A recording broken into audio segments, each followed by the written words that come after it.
اعوذ باللہ من الشیطان الرجیم بسم اللہ الرحمن الرحیم اقرأ باسم ربک الذی خلق خلق الانسان من علق اقرأ وربک الاکرم الذی علم بالقلم علم الانسان ما لم يعلم۔ محترم حضرات، معزز سامعین و ناظرین اور معزز خواتین، آج کی یہ صورت یقیناً بہت ہی زیادہ امپورٹنٹ ہے۔ اس کے اندر ہمیں آج بہت سی انشاءاللہ چیزیں جانکاری کی، نالج کی ملیں گی۔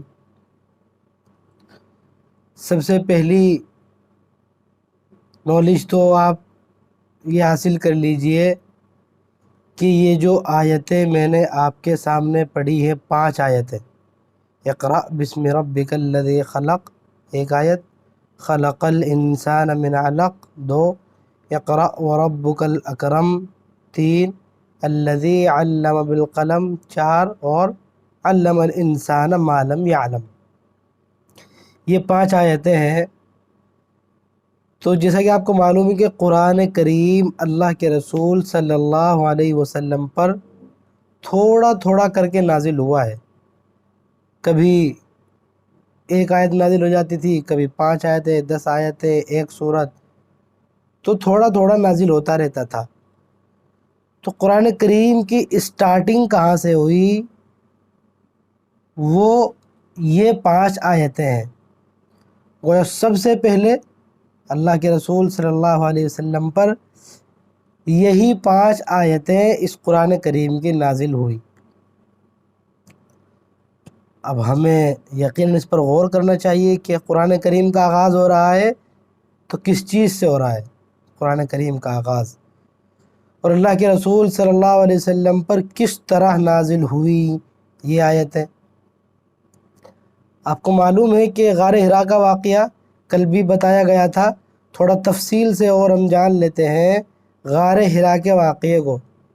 کیونکہ وہی وہ غار حرا ہے کہ جہاں سے علم کا آغاز ہوا ہے، معلم کا آغاز جہاں سے ہوا ہے۔ تو غار حرا آپ صلی اللہ علیہ وسلم تشریف لے جاتے تھے اور وہاں پر جا کر عبادت کیا کرتے تھے۔ اب عبادت چونکہ اس وقت تک تو نماز فرض نہیں ہوئی تھی، تو تحنس اور تعبد کے الفاظ آئے ہیں، یعنی غور و فکر کرتے تھے، عبادت اللہ کو یاد کرتے تھے، سوچتے رہتے تھے اللہ تعالیٰ کے بارے میں۔ تو اس طرح کی عبادتیں آپ صلی اللہ علیہ وسلم کیا کرتے تھے۔ آپ کی عمر 40 سال ہو گئی تھی، 40 سال کے تھے آپ۔ تو ایک دن کیا ہوتا ہے کہ آپ صلی اللہ علیہ وسلم کو محسوس ہوتا ہے کہ کوئی ان کو اگر دبا رہا ہے۔ آپ صلی اللہ علیہ وسلم گھبرا جاتے ہیں۔ وہ حضرت جبرائیل علیہ السلام ہوتے ہیں، حضرت جبرائیل علیہ السلام آتے ہیں اور آپ صلی اللہ علیہ وسلم کو دباتے ہیں۔ 3 بار دبایا جاتا ہے، اتنی سختی سے دبایا جاتا تھا کہ آپ ڈر جاتے تھے، آپ کو اپنی جان کا خطرہ محسوس ہوتا تھا۔ علماء نے لکھا ہے کہ یہ کیوں دبایا جاتا تھا، یہ کیوں دبایا گیا؟ تو اس میں یہ کہا گیا ہے کہ یہ اس لیے دبایا گیا تاکہ آپ صلی اللہ علیہ وسلم کے اندر اس قدر برداشت کرنے کی طاقت آ جائے اس قرآن کریم کو کہ آپ اس کا بوجھ اٹھا سکیں۔ قرآن کریم کو اگر نازل کیا جاتا کسی اور چیز پر، خود قرآن کریم میں ہے، اِنَّا عَرَضْنَا الْأَمَانَةَ عَلَى السَّمَاوَاتِ وَالْأَرْضِ وَالْجِبَالِ، کہ زمین و آسمان پہاڑوں پر ہم نے اس قرآن کو پیش کیا تو انہوں نے انکار کر دیا کہ نہیں، ہم نہیں اٹھا سکتے۔ تو آپ صلی اللہ علیہ وسلم کو دبا کر 3 مرتبہ آپ کے اندر یہ قوت پیدا کر دی گئی۔ اور آپ سے کیا ارشاد فرمایا گیا؟ آپ سے ارشاد فرمایا گیا کہ اقرأ، پڑھیے۔ حضرت جبرائیل علیہ السلام نے کہا کہ پڑھیے۔ آپ صلی اللہ علیہ وسلم نے جواب دیا ما انا بقارئن، کہ میں پڑھا ہوا نہیں ہوں، مجھے نہیں آتا پڑھنا۔ اور آپ صلی اللہ علیہ وسلم امی تھے، یعنی ان پڑھ اس معنی میں تھے کہ کچھ لکھا ہوا نہیں پڑھ سکتے تھے، تحریر لکھی ہوئی نہیں پڑھ سکتے تھے، باقاعدہ آپ کسی کے شاگرد نہیں رہے، آپ کا کوئی ٹیچر نہیں ہے، حضرت جبرائیل علیہ السلام ہی سکھاتے تھے، دنیا میں آپ کا کوئی ٹیچر نہیں ہے کہ کسی نے آپ کو ٹیچنگ کی ہو، آپ نے پڑھا ہو۔ تو آپ کسی چیز کو یعنی ٹیکسٹ کو دیکھ کر نہیں پڑھ سکتے تھے، تو فرمایا ما انا بقارن، کہ مجھے پڑھنا نہیں آتا۔ حضرت جبرائیل نے پھر کہا اقرأ، پڑھیے۔ پھر اللہ کے رسول صلی اللہ علیہ وسلم نے وہی جواب دیا ما انا بقارئن، کہ میں پڑھا ہوا نہیں ہوں۔ تیسری مرتبہ پھر دبایا، پھر کہا اقرأ، پڑھیے۔ پھر یہی جواب دیا کہ میں پڑھا ہوا نہیں ہوں۔ پھر حضرت جبرائیل علیہ السلام نے خود ہی کہا اقرأ بسم ربک الذی خلق، کہ پڑھیے اپنے رب کے نام سے۔ اقرأ کے معنی آتے ہیں پڑھیے، ریڈ، ریسائٹ، تلاوت کرو، پڑھو۔ اقرأ کے معنی آتے ہیں۔ تو جب یہ 5 آیتیں نازل ہوئیں، اللہ کے رسول صلی اللہ علیہ وسلم گھر تشریف لائے، گھبرائے ہوئے تھے، آ کر اپنی بیوی حضرت خدیجہ رضی اللہ عنہا سے کہا زملونی زملونی، مجھے چادر اڑائیے، مجھے چادر اڑاؤ۔ بہت خطرہ محسوس ہو رہا تھا آپ صلی اللہ علیہ وسلم کو۔ تو چنانچہ حضرت خدیجہ نے آپ کو چادر اڑائی۔ کچھ دیر بعد جب طبیعت ہلکی ہو گئی تو آپ صلی اللہ علیہ وسلم نے پورا واقعہ بیان کیا، حضرت خدیجہ سے تمام تر واقعہ تفصیل سے بیان کر دیا، سب کچھ بتا دیا جو آپ کے ساتھ ہوا۔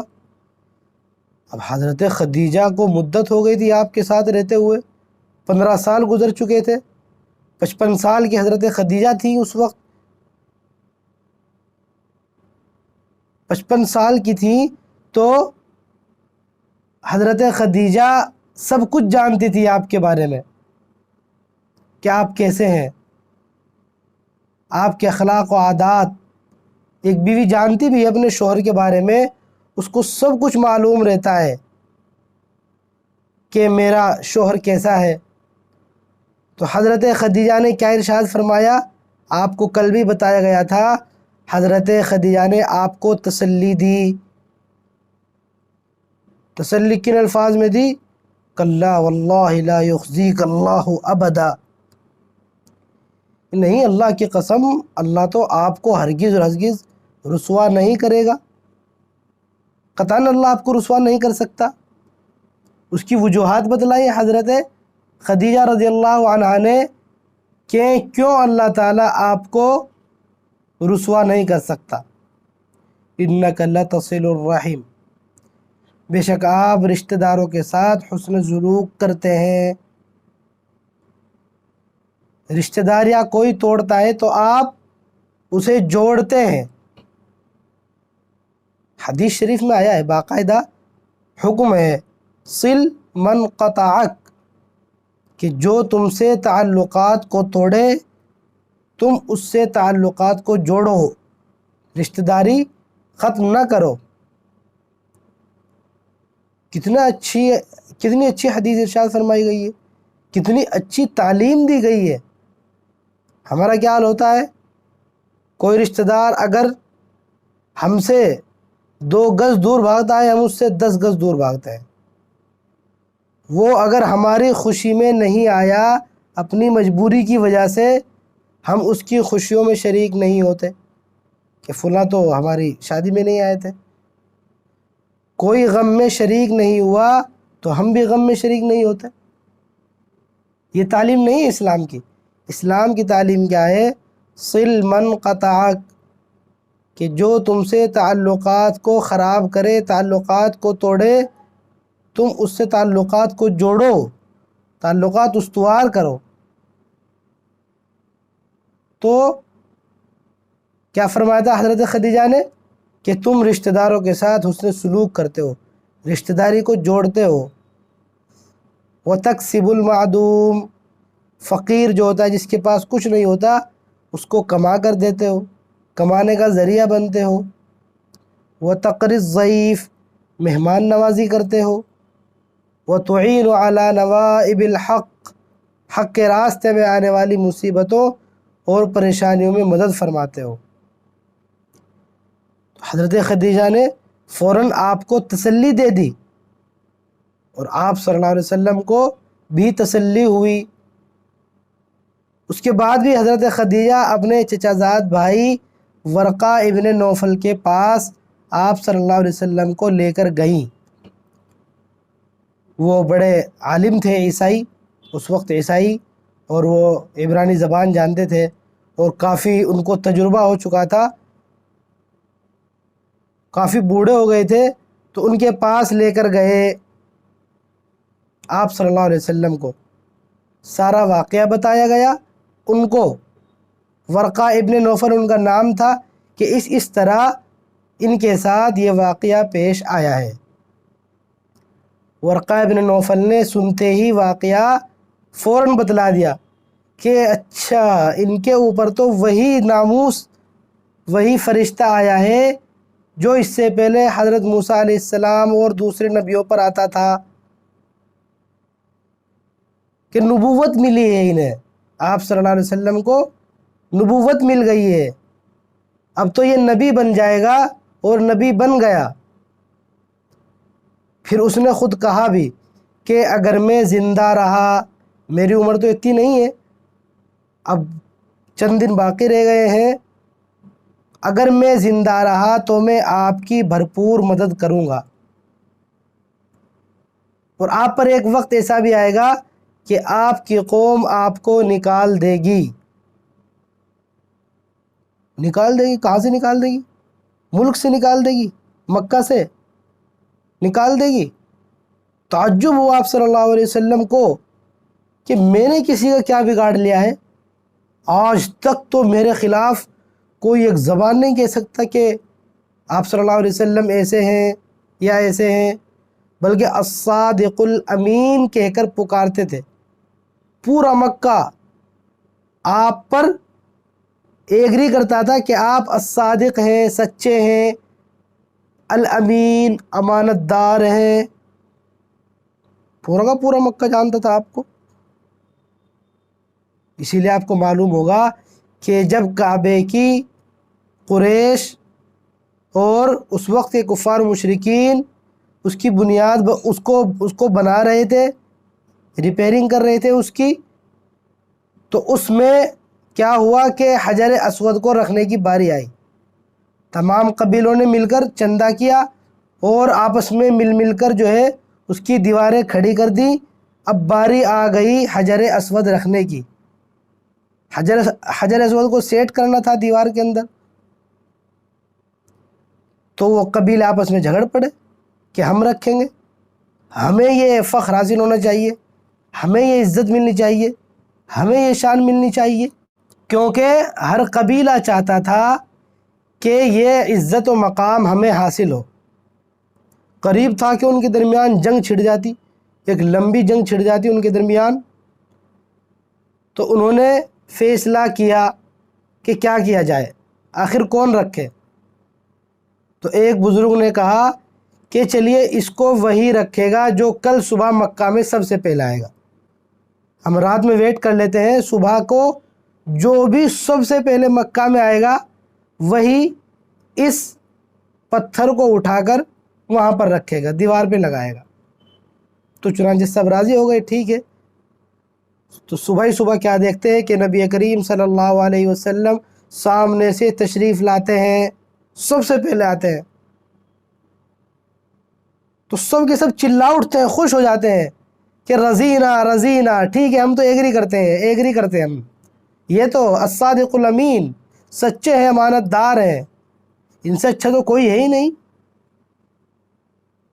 تو دیکھیے آپ صلی اللہ علیہ وسلم نے کتنا اچھا ڈیسیزن لیا۔ آپ نے کیا کہا؟ آپ نے کیا کام کیا؟ ایک چادر لی، اس چادر کے اندر اپنے ہاتھ سے اس پتھر کو، اسٹون کو رکھ دیا، اور سب قبیلے والوں کے ایک ایک آدمی سے کہہ دیا کہ چلیے اس چادر کو اٹھا لیجئے، اس چادر کو پکڑ لیجئے، ایک ایک آدمی ہر قبیلے کا۔ تو سب خوش ہو گئے کہ ہمارا بھی حصہ ہے، ہم نے بھی اٹھایا ہے۔ اور جب وہاں پر رکھنے کی باری آئی، لگانے کی، تو آپ نے اپنے ہاتھ سے لگا کر اٹھا کر وہاں رکھ دیا، وہاں لگا دیا۔ اس طرح ایک بڑی جنگ ٹل گئی، ایک بڑی وار ہونے والی تھی، جنگ ہونے والی تھی۔ تو اس قصے کو بتلانے کا مقصد یہ ہے کہ پورا مکہ آپ کو الصادق الامین کہہ کر پکارتا تھا، آپ کو سچا جانتا تھا۔ تو آپ کو یقین نہیں ہوا جب ورقہ بن نوفل نے یہ کہا کہ وہ وقت بھی آئے گا جب تمہاری قوم تم کو نکالے گی، تو آپ نے فوراً کہہ دیا ورقہ ابن نوفل سے اَوَ مُخْرِجِيَنَّهُمْ، کہ کیا وہ مجھے نکال دیں گے، مجھے یہاں سے نکال دیں گے؟ تو ورقہ ابن نوفل نے کہا کہ جی ہاں، آپ کو نکال دیا جائے گا۔ کیوں؟ کیونکہ میسنجرز کی ہسٹری بتاتی ہے، کسی بھی میسنجر کی ہسٹری آپ پڑھ لیجئے، اس میں مخالفتوں کا سامنا کرنا پڑا، ان کی قوم نے پریشان کیا گیا، انہیں نکالا گیا، تو آپ کو بھی نکالا جائے گا۔ تو اس طرح وہاں سے طے ہوا، اور ان کو پتہ چل گیا کہ آپ صلی اللہ علیہ وسلم نبی بن چکے ہیں۔ تو چنانچہ حضرت محمد صلی اللہ علیہ وسلم نے دعوت دینی شروع کی۔ سب سے پہلے اپنی بیوی حضرت خدیجہ رضی اللہ عنہا کو دعوت دی اسلام کی، آپ نے اسلام قبول کیا۔ اسی لیے آتا ہے ہسٹری میں، کیا ہے اسلامک ہسٹری میں، کہ عورتوں میں سب سے پہلے اسلام حضرت خدیجہ نے قبول فرمایا، بچوں میں سب سے پہلے اسلام حضرت علی رضی اللہ عنہ لے کر آئے، اور بڑوں میں حضرت ابو بکر صدیق رضی اللہ عنہ اسلام لے کر آئے۔ اور جو غلام تھے، اس وقت غلاموں کا رواج تھا لوگوں کو اپنے پاس رکھنے کا، ان سے کام وام لیتے تھے، تو غلاموں میں حضرت زید رضی اللہ عنہ اسلام لے کر آئے تھے۔ تو اس طرح آپ صلی اللہ علیہ وسلم کو نبوت عطا کی گئی، آپ پر آیتیں نازل ہوئیں، حضرت خدیجہ کو معلوم ہوا، حضرت خدیجہ نے تسلی دی، ان کو ورقہ ابن نوفل کے پاس لے کر گئیں، پھر اسلام قبول کیا۔ اب ہم دیکھتے ہیں کہ کیا آیتیں نازل ہوئیں اور کیا ارشاد فرمایا گیا ہے۔ اقرأ، پڑھیے، بسم ربک الذی خلق، سب سے فرسٹ آیت ہے، پڑھیے اپنے اس رب کے نام سے جس نے پیدا کیا۔ یہاں پر آپ پوائنٹ دیکھیے، ہمیں غور کرنے کی ضرورت ہے۔ ہم خالی ترجمہ کر دیں پڑھیے اپنے رب کے نام سے جس نے پیدا کیا، ٹھیک ہے، خالی ہمیں ترجمہ معلوم ہو جائے گا، لیکن اس کی روح کیا ہے وہ ابھی ہمیں معلوم نہیں ہے۔ اس سے پہلے ہم غور کریں مکہ کے حالات پر، کہ مکہ کے کیا حالات تھے۔ یعنی جس وقت نبوت ملی آپ صلی اللہ علیہ وسلم کے زمانے میں کس قدر برائیاں عام تھی مکہ مکرمہ کے اندر۔ ہم تھوڑا سا کاؤنٹ کر لیتے ہیں۔ سب سے پہلے آپ لے لیجئے بت پرستی کو، بتوں کی پوجا کتنی زیادہ عام تھی، کس قدر لوگ محبت کرتے تھے، الگ الگ بتوں کے نام رکھے ہوئے تھے، یہاں تک کہ کعبے کے اندر خانہ کعبہ میں کتنے بت رکھے ہوئے تھے؟ 360 اسٹیچو رکھے ہوئے تھے۔ 360، آپ اندازہ لگائیے ہندوستان جو ہے کس قدر آگے ہے بت پرستی میں، بتوں کی پوجا میں۔ ہندو لوگ کتنی آگے ہیں، ہندوستان میں بہت بڑی تعداد ہے، لیکن بڑے سے بڑے مندر میں، ٹیمپل میں آپ دیکھ لیجئے 360 بت مل جائیں گے۔ 360 بہت ہی مشکل ہے۔ اس خانہ کعبہ کے اندر 360 اسٹیچو رکھے ہوئے تھے، بت رکھے ہوئے تھے، اور وہ ان کی پوجا کرتے تھے۔ تو کس قدر عام تھی بت پرستی. اور اسی طرح آپ دیکھ لیجئے کہ عورتوں پر کس قدر ظلم کیا جاتا تھا. یعنی عورت کو، بچی کی پیدائش کو بھی کتنا بڑا گناہ سمجھا جاتا تھا. یہ تو اسلام نے جو ہے خواتین اور عورتوں کا جو مقام دیا ہے، کوئی مذہب، کوئی دین اس کا دعویٰ نہیں کر سکتا، اس کے برابر نہیں جا سکتا. اس وقت کی صورتحال کیا تھی قرآن شریف میں بیان کیا گیا ہے. وَإِذَا بُشِّرَ أَحَدُهُمْ بِالْأُنْثَى، اور جب کسی کے یہاں بیٹی کی پیدائش ہو جاتی، ظَلَّ وَجْهُهُ مُسْوَدًّا، اس کا چہرہ سیاہ پڑ جاتا تھا. وَهُوَ كَظِيمٌ، اندر غصہ پیتا تھا. يَتَوَارَى مِنَ الْقَوْمِ، اپنی قوم سے چھپتا پھرتا رہتا تھا، چھپ جاتا تھا، وہ شکل دکھانے کے لائق نہیں رہتا تھا. مِنْ سُوءِ مَا بُشِّرَ بِهِ، اس برائی کی وجہ سے جس کی اسے خوشخبری سنائی گئی ہے کہ بچی پیدا ہوئی، تو وہ اس کو برائی سمجھتے تھے. أَيُمْسِكُهُ عَلَى هُونٍ أَمْ يَدُسُّهُ فِي التُّرَابِ، قرآن کریم کی آیات ہے. قرآن کریم منظر کھینچ رہا ہے، پورا گویا ویڈیو کشی کر رہا ہے، ویڈیو سامنے لا رہا ہے. کیا کہتا ہے؟ یعنی وہ کیا سوچتا تھا؟ أَيُمْسِكُهُ عَلَى هُونٍ، کیا اب وہ اس بچی کو اپنے گھر میں رکھے گا بے عزتی کے ساتھ، اس کی زندگی بھر بے عزتی رہے گی کہ تیرے یہاں بچی کی پیدائش ہوئی ہے. ام یدسہ فی التراب، یا پھر وہ اس کو زمین میں گاڑ دے، زندہ زمین میں گاڑ دے. یا پھر وہ یہ کر دیتا تھا، یا تو وہ ذلت کے ساتھ رکھتا تھا اپنے گھر میں، یا پھر زندہ دفن کر دیتا تھا بچی کو. الا ساء ما یحکمون، قرآن کریم کہتا ہے بہت برا ڈیسیژن لیتے تھے، وہ بہت ہی برا فیصلہ کرتے تھے. ایک مقام وہ تھا، اور ایک مقام اس پر بہت ہی لمبی، بہت ہی زیادہ تفصیل سے گفتگو ہو سکتی ہے کہ اللہ تعالیٰ نے عورت کو کہاں سے کہاں لا کر بٹھایا. ایک مقام وہ تھا، اور ایک مقام کیا ہے؟ اللہ کے رسول صلی اللہ علیہ وسلم کیا ارشاد فرماتے ہیں؟ خیر متاع الدنیا المرأة الصالحہ. کیا فرماتے ہیں؟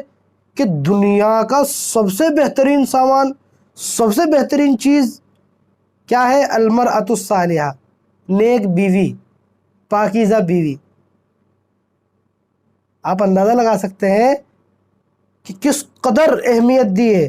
دنیا کا سب سے بہترین سامان بتا دیا، سب سے بہترین چیز، سب سے بہترین نعمت، المرأة الصالحہ، نیک عورت. اور واقعی ہے بھی، نیک عورت اگر مل جائے تو یقیناً انسان کی زندگی وہ جنت بن جاتی ہے. سورۃ النساء، نساء کے معنی آتے ہیں عورت، عورت کے نام سے، النساء کے نام سے پوری ایک سورت بنا دی قرآن کریم کے اندر اللہ تعالیٰ نے. تو اس سے اندازہ لگا سکتے ہیں، اس پر انشاءاللہ کسی دن تفصیل سے بیان کیا جائے گا کہ اسلام نے عورت کو کیا عزت، کیا مقام عطا فرمایا. تو دوسری برائی کیا تھی؟ عورت کو کیسی نگاہ سے دیکھا جاتا تھا، یہ ظلم عام تھا. تیسرا ظلم کیا عام تھا؟ لڑائی جھگڑا، سفاکی، خوریزی، تلواریں چلانا عام تھا. لڑائی میں اتنے ماہر تھے، 40 سال جنگیں کرتے تھے، اپنی اولاد کو وصیت کر کے مرتے تھے کہ فلاں سے بدلہ لینا ہے. بلکہ کبھی کبھی تو یہ بھی ہوتا تھا، ایک شاعر نے کہا ہے، عربوں میں شاعر ہوتے تھے، اس نے کہا ہے کہ ہم تو لڑنے کے اتنا عادی ہو گئے ہیں، اگر کوئی ہمیں نہ ملے لڑنے کے لیے، کوئی ہم سے جنگ نہ کرے، کوئی باہر سے ہم سے نہ لڑے، تو ہم اپنے بھائی پہ حملہ کر دیتے ہیں. عربی میں شعر ہے، وہ آپ سن لیجئے.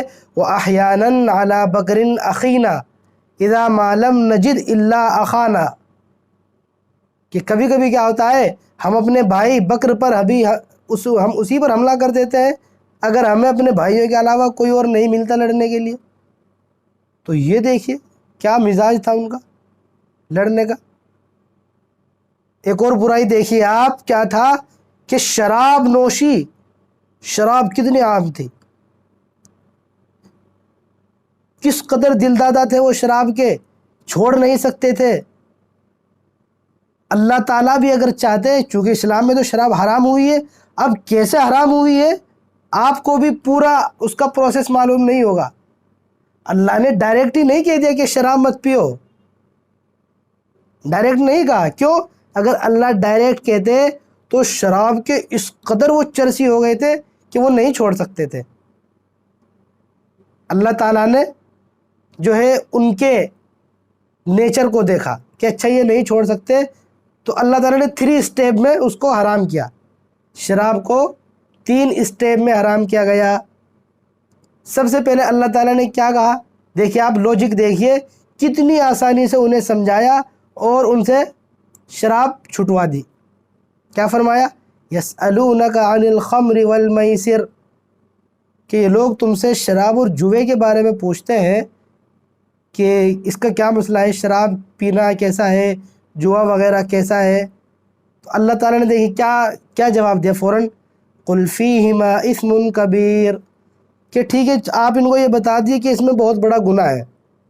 ومنافع للناس, فائدے بھی ہیں لوگوں کے, یہ بھی کہہ دیے کہ فائدے ہیں.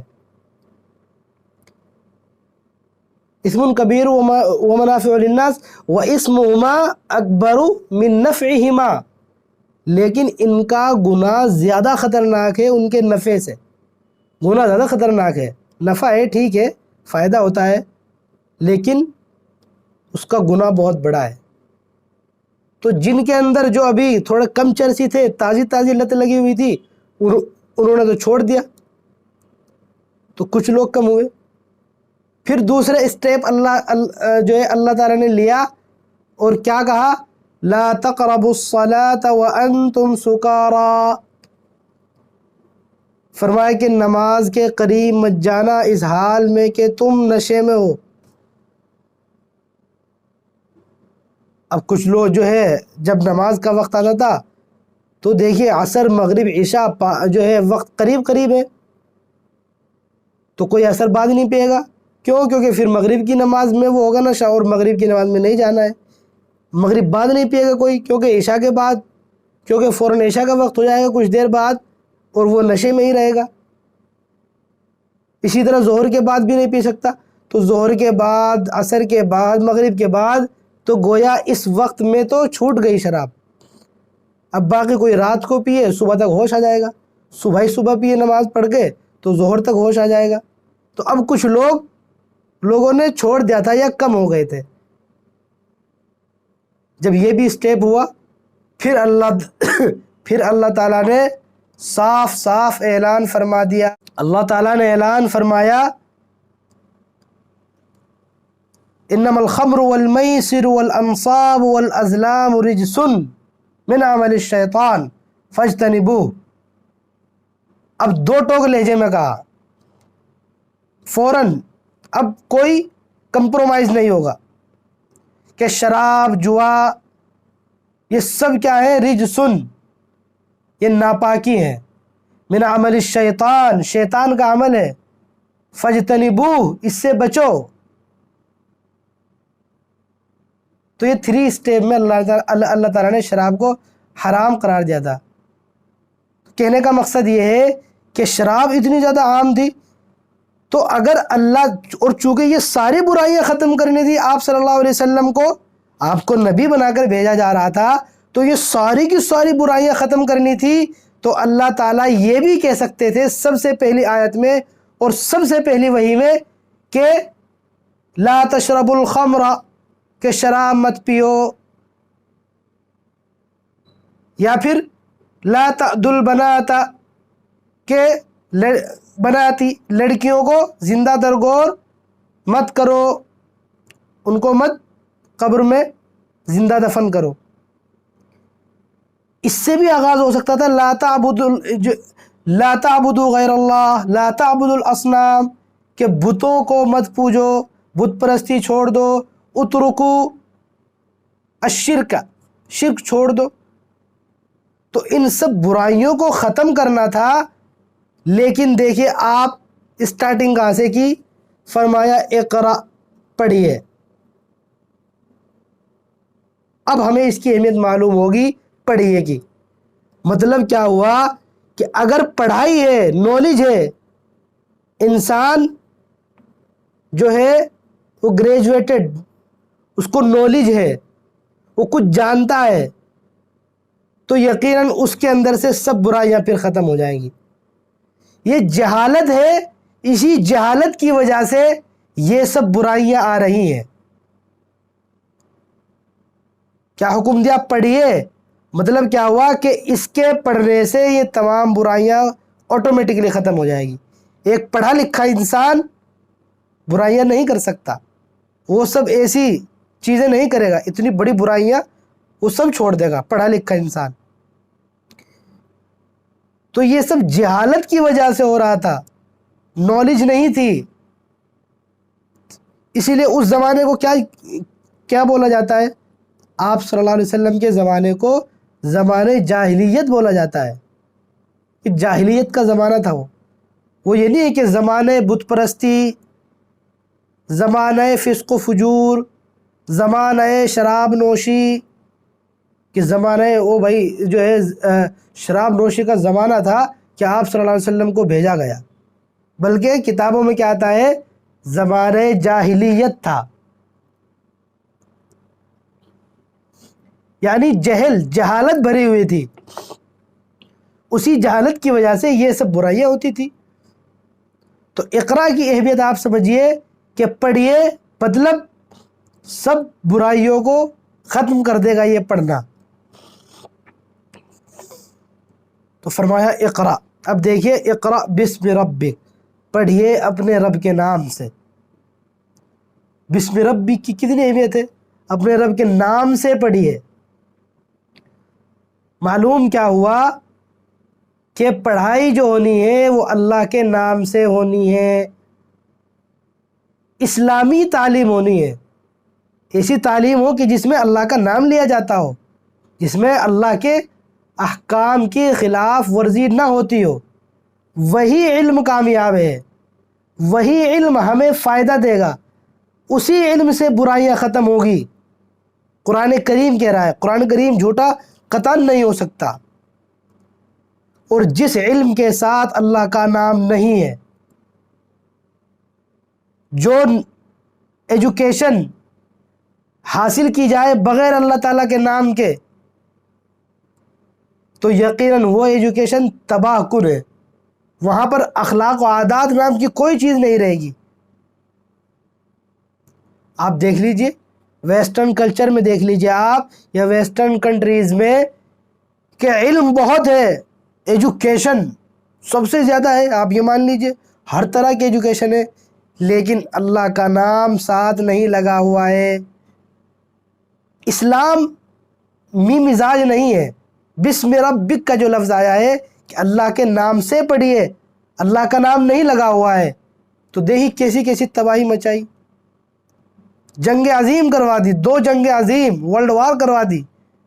یہ سب اسی کی وجہ سے کہ وہ علم جو ہوا تھا، جو ٹیکنالوجی آئی تھی، جو بڑے بڑے ہتھیار جو ہے پڑھ کر بنائے گئے تھے، وہ سب بغیر اللہ کے نام تھے، تو تباہی و بربادی مچی. مخلوط تعلیم، کو ایجوکیشن، یہ سب اسی کی برکت ہے. کس کی؟ بغیر اللہ کے نام کے پڑھنے کی. یورپ میں بہت روشنی ہے، علم و ہنر ہے. علامہ اقبال نے کہا ہے یورپ میں بہت روشنی ہے، علم و ہنر ہے، حق یہ ہے کہ بے چشمہ حیواں ہے یہ ظلمات. کہ اس کے اندر کوئی جو ہے وہ نہیں ہے، روشنی نہیں ہے، تاریکی ہی تاریکی ہے. تو معلوم کیا ہوا کہ تعلیم ہو اللہ کے نام سے ہو. اسی لیے ہمیں بہت ہی زیادہ محتاط رہنا چاہیے اپنے بچوں کے سلسلے میں، اپنی اولاد کے سلسلے میں. ہم اگر ان کو ایسے اسکولوں میں بھیج رہے ہیں کہ جہاں پر خالی ایجوکیشن سکھائی جاتی ہے لیکن اللہ کے نام کی نہیں، اسلامک سبجیکٹس نہیں ہیں، اسلام نہیں سکھایا جاتا، قرآن پڑھنا نہیں سکھایا جاتا، تو ہمیں بہت ہی زیادہ محتاط رہنے کی ضرورت ہے۔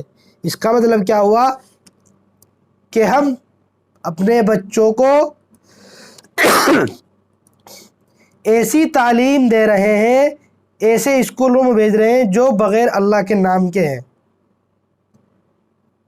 مشنری اسکولز ہوتے ہیں عیسائیوں کے، جگہ جگہ ان کی شاخیں ہوتی ہیں، برانچز ہوتی ہیں، تو ایسے اسکول ہوں، لیکن ہم ساتھ ساتھ اگر پڑھانا چاہتے ہیں پڑھائیے۔ اسلام دیکھیے، اسلام نے تعلیم کو منع نہیں کیا۔ لوگ کہتے ہیں کہ جو ہے، اور جو ہے الزام لگاتے ہیں کہ مسلمان تو بہت پیچھے ہیں۔ آج کل تو تانا چلتا ہے کہ یہ پنچر والے ہیں، عبد الپنچر والے، کس قدر گھٹیا بات ہے۔ ارے تمہیں کیا معلوم کہ مسلمان کو اللہ تعالیٰ نے سب سے پہلے لیے اقرا پڑھنے کے لیے بولا تھا، اسلام کی سب سے پہلی تعلیم پڑھنے کے لیے تھی، اقرا پڑھیے، حاصل کیجئے۔ اور وہ الزام لگاتے ہیں کہ اسلام تو جو ہے وہ تو پڑھائی پر توجہ نہیں دیتا، ان کے یہاں تو سب جاہل ہیں، تو جاہل بتاتے ہیں مسلمانوں کو۔ اور اگر ہم اس میں کوتاہی کر رہے ہیں، ہم پڑھ نہیں رہے ہیں، تو یہ ہماری خطا ہے، ہمیں بھی اس پر توجہ دینی چاہیے۔ تو فرمایا اقرأ بسم ربک الذی، کہ رب کے نام سے پڑھیے، الذی خلق، کہ جس نے پیدا کیا۔ ہم 5 آیتوں کا ترجمہ کر لیتے ہیں، جو 5 آیتیں آپ صلی اللہ علیہ وسلم پر نازل ہوئی، کہ جس نے پیدا کیا اس رب کے نام سے پڑھیے۔ خلق الانسان من علق، اس نے انسان کو پیدا کیا ایک خون کے لوتھڑے سے، یعنی ایک مادہ ہوتا ہے، انسان کی تخلیق کا ایک پورا پروسیس ہے۔ سب سے پہلے ایک سفید مادہ ہوتا ہے، اس سے پھر انسان جو ہے خون کا لوتھڑا بنتا ہے، پھر گوشت بنتا ہے، پھر ہڈیاں ہوتی ہیں، پھر اس پر گوشت چڑھتا ہے۔ 18ویں پارے کے اندر آپ دیکھیے پورا کا پورا تفصیل سے بیان کیا گیا ہے۔ ثم خلقنا النطفة علقة فخلقنا العلقة مضغة فخلقنا المضغة عظاما فكسونا العظام لحما، تو یہ پورا پروسیس ہے۔ تو فرمایا انسان کو پیدا کیا ایک خون کے لوتھڑے سے، سفید مادے سے پیدا کیا۔ اب یہاں پر انسان کی حقیقت بتلا دی کہ کیا ہے انسان، کس چیز سے پیدا ہوتا ہے، گندگی سے پیدا ہوتا ہے انسان۔ لیکن آگے فرما دیا اقرا، لیکن پڑھو، وربک الاکرم، تمہارا رب جو ہے وہ بہت زیادہ کرم والا ہے۔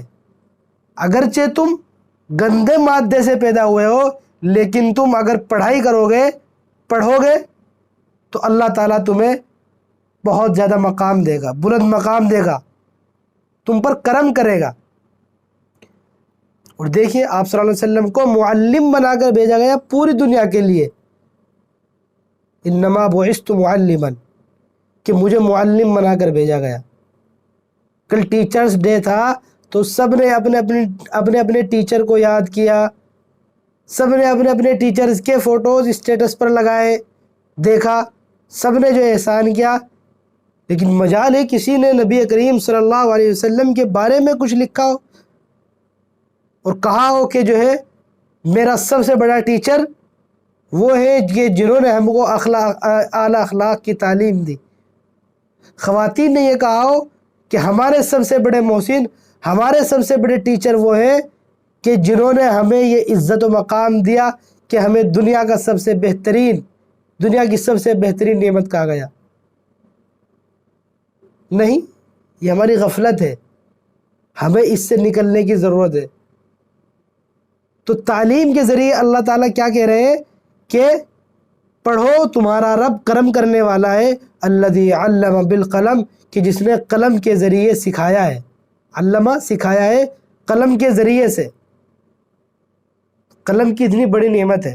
علم الانسان ما لم یعلم، اللہ تعالیٰ نے انسان کو وہ سکھایا جو وہ نہیں جانتا۔ انسان جب پیدا ہوتا ہے وہ کچھ نہیں جانتا، لیکن جیسے جیسے وہ بڑھتا ہے اللہ تعالیٰ اس کو بولنے کی صلاحیت دے دیتا ہے۔ جو وہ نہیں جانتا وہ سب اس کو بتا دیتا ہے۔ تو معلوم کیا ہوا کہ ہمیں جو علم بھی پڑھنا ہے اللہ کے نام سے پڑھنا ہے۔ کوئی بھی ہمیں ایجوکیشن حاصل کرنی ہو، چاہے ہم یہیں پہ حاصل کریں، چاہے ہم باہر جو ہے جا کر حاصل کریں، بڑی سے بڑی کنٹری میں چلے جائیں، وہاں پر اگر اللہ کا نام نہیں ہے اس ایجوکیشن کے ساتھ، تو پھر ہمیں اپنا محاسبہ کرنے کی ضرورت ہے۔ تو معلوم ہو جانا چاہیے کہ وہ ہمیں تباہی کی طرف لے جائے گا۔ تو اس سے ہمیں کیا پیغام ملتا ہے کہ اسلام کی تعلیم، سب سے پہلی تعلیم کیا ہے؟ اقرا کی۔ آپ نے جو ہے آپ نے سنا ہوگا اقرا پبلک اسکول، جگہ جگہ جو ہے اقرا پبلک اسکول۔ تو اقرا کا مطلب وہی ہے کہ یہ سب سے پہلا ورڈ ہے جو قرآن کریم میں نازل کیا گیا۔ تو یہ 5 آیتیں تھی، اس سے آگے کی آیت انشاءاللہ تعالی ہم کل پڑھیں گے۔ اللہ تعالیٰ سے ہم دعا کرتے ہیں کہ اللہ تعالیٰ ہمیں عمل کرنے کی توفیق نصیب فرمائے اور ایسی ایجوکیشن حاصل کریں ہم لوگ، اس کی توفیق عطا فرمائے کہ جس میں اللہ تعالیٰ کا نام ساتھ ہو۔